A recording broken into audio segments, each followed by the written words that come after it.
Hey everybody, Pineapple Dan here with a seedling update, January 10th here in Niagara on the Lake.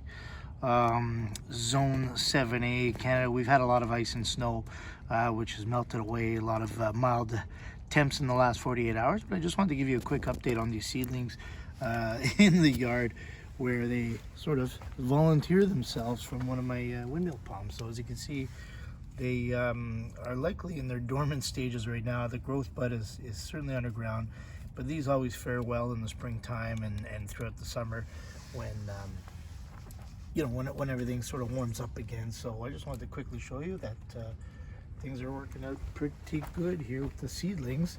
I'll just see how they go and how they fester throughout the year. If some die off, so be it. But in other words, I'm not going to be digging them up, and we'll just see what happens. But yeah, there's some even under the leaves here which provide some really good insulation as well.